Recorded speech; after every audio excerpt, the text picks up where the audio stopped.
İsa gerçekten çarmıha mı gerildi? Yoksa bize anlatılan hikayenin arkasında başka ihtimaller mi var? Bugün tarihin belki de en çok bilinen ama aynı zamanda en çok tartışılan olaylarından birini konuşacağız. İsa'nın çarmıha gerilmesi. Hristiyan inancının merkezinde yer alan bu olay, yüzyıllardır hem inananlar hem de tarihçiler tarafından sorgulanıyor. Resmi anlatı bize ne söylüyor? Farklı kaynaklar ne diyor? İslam dünyasında bu olay nasıl yorumlanıyor? Hatta bazı teoriler neden İsa hiç çarmıha gerilmedi diyor. Bu videoda kimseye bir inanç dayatmayacağız. Amacımız, tarihsel kaynaklara, farklı bakış açılarına ve ortaya atılan teorilere birlikte sakin ve objektif bir şekilde bakmak. Çünkü bazen sorular, cevaplardan daha öğreticidir. Hazırsanız, tarihin en büyük tartışmalarından birine birlikte dalıyoruz. İsa'nın çarmıha gerilmesi, teoriler, gerçekler ve çarmıhın kendisi. Bugün konuşacağımız konu, sadece Hristiyanlığın değil, insanlık tarihinin en çok tartışılan olaylarından biri. İsa'nın çarmıha gerilmesi. Ama bu anlatımda sadece ne oldu sorusuna değil, neden böyle oldu, çarmıh nasıldı ve bu olay nasıl bir sembole dönüştü? İşte bunlara bakacağız. Roma'da çarmıha germe ne anlama geliyordu? Önce şunu netleştirelim. Çarmıha germe, Roma İmparatorluğu için sıradan bir idam yöntemi değildi. Bu, en aşağılayıcı, en acı verici ve en ibretlik cezaydı. Vatandaşlara uygulanmazdı. Kölelere, isyancılara ve düzeni tehdit edenlere uygulanırdı. Amaç hızlı bir ölüm değil. Yavaş yavaş öldürmek ve herkese Roma'ya karşı gelenin sonu budur demekti. İsa da Roma açısından bakıldığında, halkı peşinden sürükleyen, krallık söylemleri olan, potansiyel bir tehdit olarak görüldü. İsa neden çarmıha gerildi? İncil anlatılarına göre Yahudi dini liderler, İsa'nın öğretilerini tehlikeli buluyordu. Kendisini Tanrı'nın oğlu olarak tanımlaması, mevcut dini otoriteyi sarsıyordu. Ama çarmıh cezasını veren Roma'ydı. Siyasi bir kriz çıkmasın diye, İsa'yı halkın ve dini liderlerin baskısıyla çarmıha teslim etti. Yani bu olay, dini çekişme artı Roma siyasetinin tam kesişim noktasında yaşandı. Peki çarmıh nasıldı? Filmlerde ve resimlerde gördüğümüz haç, tek tip değildi. Roma döneminde farklı çarmıh türleri vardı. Düz bir kazık şeklinde çarmıh ve bugün bildiğimiz klasik haç şekli. İsa'nın çarmıhının büyük ihtimalle üst kısmı olan klasik haç olduğu düşünülür. Çünkü İncil metinlerinde başının üstüne suç yazısı asıldı ifadesi geçer. Bu da çarmıhın üstünde ekstra bir tahta olduğunu gösterir. Çiviler gerçekten avuç içlerinden mi çakıldı? Sanat eserleri bizi biraz yanıltıyor. Gerçekte avuç içleri vücudu taşımaya dayanamaz. Bu yüzden çiviler büyük ihtimalle bilek kemikleri arasından çakıldı. Ayaklar ise ya üst üste ya da yan yana sabitlenmişti. Çarmıhta ölüm genelde kan kaybından değil, nefes alamamaktan olurdu. Kişi kendini yukarı çekip nefes almaya çalışır. Sonra tekrar çökerdi. Saatler, bazen günler süren bir işkence. İsa çarmıhta nasıl öldü? İncil anlatılarına göre İsa, diğer kurbanlara kıyasla daha kısa sürede hayatını kaybetti. Bu yüzden Roma askerleri, ölümden emin olmak için mızrakla böğrünü deldi. Bu detay, bayılma teorisi gibi iddialara karşı önemli bir argüman olarak görülür. Çarmıha gerilme hakkındaki teoriler. Yüzyıllar boyunca farklı görüşler ortaya atıldı. Hristiyan inancına göre, İsa gerçekten öldü ve 3. gün dirildi. Bu olay, kurtuluş inancının temelidir. Bayılma teorisine göre, İsa ölmedi, sadece bayıldı. Ama Roma infazlarının bu kadar hatalı olması pek olası görülmez.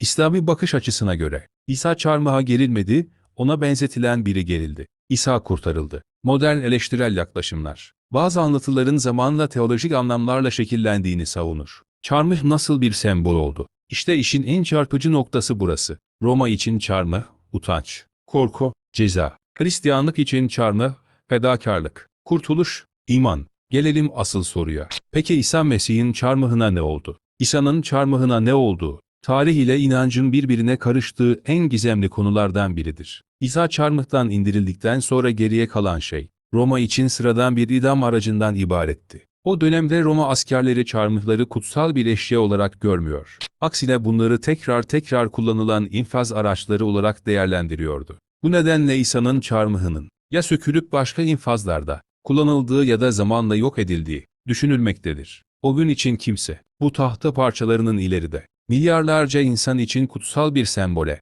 dönüşeceğini tahmin etmiyordu. Hristiyanlık yayılmaya başladıkça çarmıhın anlamı da değişti. Başlangıçta utanç ve ölüm simgesi olan bu araç, zamanla fedakarlık, kurtuluş ve iman sembolüne dönüştü. Ancak çarmıhın fiziksel olarak aranması, Hristiyanlığın Roma tarafından serbest bırakılmasından sonra başladı. 4. yüzyılda Roma İmparatoru Konstantin'in annesi, Helena'nın Kudüs'e yaptığı ziyaret, bu konuda dönüm noktası olarak kabul edilir. Rivayete göre, İsa'nın çarmıha gerildiği bölgede kazılar yaptırmış ve 3 farklı çarmıh bulunmuştur. Hangisinin İsa'ya ait olduğu bilinmediği için bir mucizeyle gerçek çarmıhın tespit edildiği anlatılır. Bu çarmıh, Hristiyan dünyasında gerçek haç olarak adlandırılmıştır. Bulunduğu iddia edilen bu çarmıh, daha sonra küçük parçalara ayrılarak Avrupa'daki kiliselere dağıtılmıştır. Bu parçalar kutsal emanet olarak saklanmış, haç ziyaretlerinin merkezine dönüşmüş ve büyük bir saygı görmüştür. Ancak Orta Çağ boyunca bu emanetlerin sayısı o kadar artmıştır ki, birçok tarihçi ve düşünür bu durumun güvenilirliğini sorgulamıştır. Hatta bazı kaynaklarda, dünyadaki tüm gerçek haç parçaları getirilse bir gemi yapılabileceği yönünde eleştirel ifadeler yer alır. Bu da sahte emanetlerin yaygınlaştığını ve kutsal nesnelerin ticari bir değere dönüştüğünü göstermektedir. Tarihsel açıdan bakıldığında, İsa'nın çarmıhının fiziksel kalıntısının günümüze ulaştığını kanıtlayan kesin bir delil bulunmamaktadır. Roma dönemindeki infaz uygulamaları göz önüne alındığında, çarmıhın yok edilmiş olması en güçlü ihtimaldir. Ancak sembolik açıdan çarmıh hiçbir zaman kaybolmamıştır. Bugün dünyanın dört bir yanında kiliselerde, mimaride, sanatta ve günlük yaşamda çarmıh sembolü varlığını sürdürmektedir. Bir zamanlar Roma'nın korku için kullandığı bir idam aracı, zamanla insanlık tarihinin en güçlü inanç simgelerinden biri haline gelmiştir. Tahta kaybolmuş olabilir. Ancak onun temsil ettiği anlam yüzyıllar boyunca yaşamaya devam etmiştir. İsa Mesih çarmıhta hayatını kaybettikten sonra hikaye aslında bitmiyor. Hatta birçok inanca göre tam da burada başlıyor. İncil anlatılarına göre İsa'nın bedeni, Aramatyalı Yusuf tarafından çarmıhtan indiriliyor ve bir mezara konuluyor. O gün her şey sessiz, her şey karanlık. Öğrencileri dağılmış, umutlar kırılmış, korku hakim. Onu izleyenler için bu sadece bir ölüm değil, koca bir hayalin yıkılışı gibi. Ama 3. günün sabahında çok ilginç bir şey oluyor. Mezara giden kadınlar, taşın yerinde olmadığını fark ediyor. Mezar boş. İlk anda kimse ne olduğunu anlayamıyor. Korku, şaşkınlık ve belirsizlik iç içe. Sonra İsa'nın dirildiği haberi yayılmaya başlıyor. İncil'e göre İsa, ölümden sonra öğrencilerine ve farklı insanlara görünerek onlarla konuşuyor. Yemek yiyor, dokunulmasına izin veriyor. Yani bir hayalet gibi değil, yaşayan biri gibi anlatılıyor. Yaklaşık 40 gün boyunca öğrencileriyle birlikte oldu. Onlara son öğütlerini verdiği ve korkmayın mesajını yinelediği söylenir. Ardından yine anlatılara göre göğe yükselir. Hristiyan inancında bu olay sadece mucize olarak görülmez. Ölümün yenildiği, umudun kaybolmadığı ve Tanrı ile insan arasındaki bağın yeniden kurulduğu an olarak kabul edilir. Tabii herkes bu anlatıya aynı yerden bakmaz. Tarihsel ve akademik açıdan bakıldığında, İsa'nın çarmıha gerilmesi büyük ölçüde kabul edilirken, çarmıhtan sonra yaşananların nasıl olduğu konusu inançla iç içedir. Kimileri bunun öğrencilerin yaşadığı derin bir manevi deneyim olduğunu söyler. Kimileri anlatıların sembolik olduğunu düşünür. İslam inancında ise tablo tamamen farklıdır. Kur'an'a göre İsa ne öldürülmüş ne de çarmıha gerilmiştir. Allah onu kendi katına yükseltmiştir. Yani Hristiyan anlatısındaki ölüm ve diriliş süreci İslam'da yer almaz.